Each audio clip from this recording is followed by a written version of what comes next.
ಕಾನೂನು ಪ್ರಕಾರವಾಗಿ ನಾವು ಕಾನೂನುಯುತವಾಗಿ ಮುದ್ರಾ ಯೋಜನೆ, ಸ್ವಾವಲಂಬಿ ಮುದ್ರಾ ಯೋಜನೆಯಲ್ಲಿ ನಾವು ಗಾಡಿ ರಿಜಿಸ್ಟ್ರೇಷನ್ ಮಾಡಿ ಕಾನೂನು ಪ್ರಕಾರವಾಗಿ ಎಲೆಕ್ಟ್ರಿಕ್ ಗಾಡಿ ತೆಗೆದಿರ್ತೇವೆ.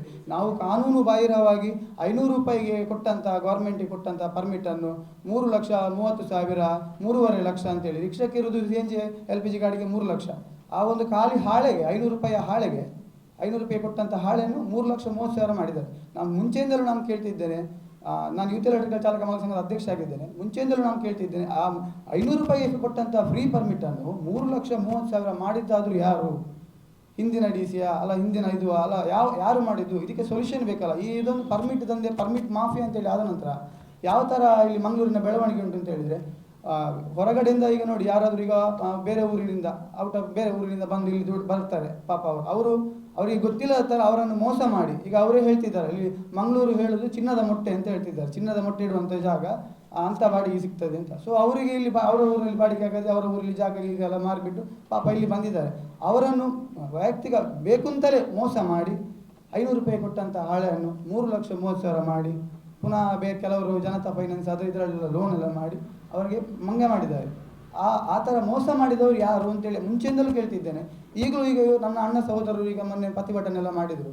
ಆದರೆ ನಾನು ಕೇಳೋದು, ಅವರು ಆ ರೀತಿಯ ಪ್ರತಿಭಟನೆ DC ಕೊಟ್ಟದಕ್ಕೆ DCಗೆ ಬೈಯುವುದು, ಮತ್ತು RTOದವರಿಗೆ ಬೈದು ಪ್ರತಿಭಟನೆ ಮಾಡೋದ ಬದಲು ಅವರು ಕಾನೂನುಯುತವಾಗಿ ಅವರು ಹೋರಾಡಿದರೆ ನಾವು ಅವರಿಗೆ ಬೆಂಬಲ ಕೊಡ್ತೇವೆ. ಯಾಕೆ ಹೇಳಿದರೆ 500 ರೂಪಾಯಿಗೆ ಕೊಟ್ಟ ಪರ್ಮಿಟನ್ನು 3 ಲಕ್ಷ ಮಾಡಿದ್ದು ಯಾರು ಅಂತೇಳಿ ಬೇಕಲ್ಲ.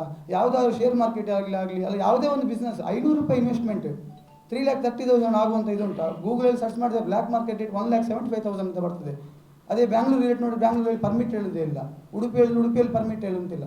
ಮತ್ತು ಈಗ ನಮ್ಮ ಮೆಚ್ಚಿನ DC ಅವರಾದ ಅವರು ಜಿಲ್ಲಾಧಿಕಾರಿ ದಂಡನಾಯಕ ಅವರು ಹೇಗಿದ್ದಾರೆ ಹೇಳಿದರೆ, ಒಂದು ಸಣ್ಣ ಮಗುವಿಗೆ ಶಾಲೆಗೆ ಹೋಗ್ಲಿಕ್ಕೆ ಆಗೋದಿಲ್ಲ, ರಜೆ ಬೇಕು ಅಂತೇಳಿ ಫೋನ್ ಕರೆ ಮಾಡಿದಾಗ ರೆಸ್ಪಾನ್ಸ್ ಮಾಡಿದಂಥ DC, ಅಲ್ಲದೆ ಅವರು IAS ಆಫೀಸರ್ ಅದಾದರೂ ಬಂದವರು. ಸೊ ಅವರು ಕೂಲಂಕುಷವಾಗಿ ಅದನ್ನು ಅಧ್ಯಯನ ಮಾಡಿ ಈ 8 ತಿಂಗಳು ತಗೊಂಡಿದ್ದಾರೆ. ಆ್ಯಕ್ಚುಲಿ ನವೆಂಬರಲ್ಲಿ ಕ್ಯಾಶ್ ಆಗಿದೆ ಹೈಕೋರ್ಟ್. ಅದನ್ನು 8 ತಿಂಗಳು ತಗೊಂಡು ಕೂಲಂಕುಷವಾಗಿ ಎಲ್ಲ ರೀತಿಯಿಂದ ತನಿಖೆ ಮಾಡಿ ನ್ಯಾಯಯುತವಾಗಿ ಕೊಟ್ಟಿದ್ದಾರೆ. ಬಟ್ ನನ್ನ ಅಣ್ಣನವರು 3,30,000 ರೂಪಾಯಿ ಕೊಟ್ಟು 14 ಪರ್ಮಿಟ್, 24 ಪರ್ಮಿಟ್, 30 ಪರ್ಮಿಟ್, 12 ಪರ್ಮಿಟ್ ಕೊಟ್ಟು ತಗೊಂಡು ಪಾಪದ ಬಡಪಾಯಿ ಜನರು ಯಾರಿದ್ದಾರೆ, ರಿಕ್ಷಾ ಇದ್ದಾರೆ, ಅವರಿಗೆ ಒಂದು ಸ್ವಂತ ರಿಕ್ಷಾ ತೆಗೆಯದ ಹಾಗೆ ಮಾಡಿ ಇಲ್ಲಿ ತನಕ ಮಾಫಿಯಾ ನಡೆಸಿಕೊಂಡು ಬಂದಿದ್ದಾರೆ. ನಾವು ಯೂತ್ ಎಲೆಕ್ಟ್ರಿಕಲ್ ಚಾಲಕ ಮಾಲಕ ಸಂಘ ಅಂತೇಳಿ ಮಾಡಿ ಈ ಪರ್ಮಿಟ್ ಅನ್ನೋದನ್ನು ನಿಲ್ಲಿಸಬೇಕು. ಯಾಕೆಂತ ಹೇಳಿದರೆ, ಇಲ್ಲಿ ಮಂಗಳೂರಲ್ಲಿ ಹುಟ್ಟಿದ್ದೇವೆ ನಾವು. ಈಗ ನನ್ನ ಮನೆ ಕಾರ್ಪೊರೇಷನ್ ವ್ಯಾಪ್ತಿಗೆ ಬಂದ ನಂತರ ನಾನೊಂದು ರಿಕ್ಷಾ ತಗೊಂಡೆ ಎಲೆಕ್ಟ್ರಿಕ್. ಆ ರಿಕ್ಷಾ ಹಿಡ್ಕೊಂಡು ನಾನು ಗ್ರಾಮಾಂತರದಲ್ಲಿ ದುಡಿಬೇಕು ಅಂತ ಹೇಳಿದರೆ ಗ್ರಾಮ ಪಂಚಾಯತ್ ವ್ಯಾಪ್ತಿ ಬೇರೆ, ಕಾರ್ಪೊರೇಷನ್ ವ್ಯಾಪ್ತಿ ಬೇರೆ. ಈಗ ನನ್ನ ಮನೆ ಗ್ರಾಮ ಪಂಚಾಯತ್ ವ್ಯಾಪ್ತಿಯಲ್ಲಿ ಇತ್ತು ಅಂತ ಆದರೆ ಸರಿ, ನಾನು ಸದ್ರಿಗೆ ಗ್ರಾಮ ಪಂಚಾಯತಿಯಲ್ಲಿ ನಿಲ್ಲಬೇಕಾಗ್ತದೆ. ಅದೇ ರೀತಿ ನಂದು ಕಾರ್ಪೊರೇಷನ್ ವ್ಯಾಪ್ತಿ ಬಂದ ನಂತರ ನಾನು ಗ್ರಾಮ ಪಂಚಾಯತ್ಗೆ ಹೋಗಿ ನಿಂತರೆ ಗ್ರಾಮ ಪಂಚಾಯತಿಯವರು ಬಿಡ್ತಾರಾ? ಬಿಡುವುದಿಲ್ಲ. ಯಾಕೆಂದರೆ ನನ್ನ ಮನೆ ಇರೋದು ಕಾರ್ಪೊರೇಷನ್ ವ್ಯಾಪ್ತಿ, ನೀನು ಕಾರ್ಪೊರೇಷನ್ ವ್ಯಾಪ್ತಿಯಲ್ಲಿ ನಿಲ್ಲು ಅಂತ ಹೇಳ್ತಾರೆ.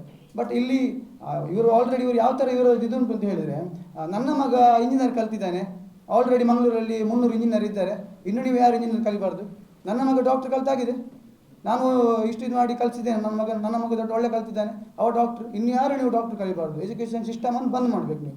ಆ ಥರದ ಒಂದು ಇತ್ತಂಡವಾದ ನಾನೇ ರಾಜ ಆಗಿದ್ದೆ, ನಾನೇ ರಾಜ ಆಳ್ವಿಕೆ ಮಾಡಬೇಕು ಅಂತ ಹೇಳೋದು ತಪ್ಪು.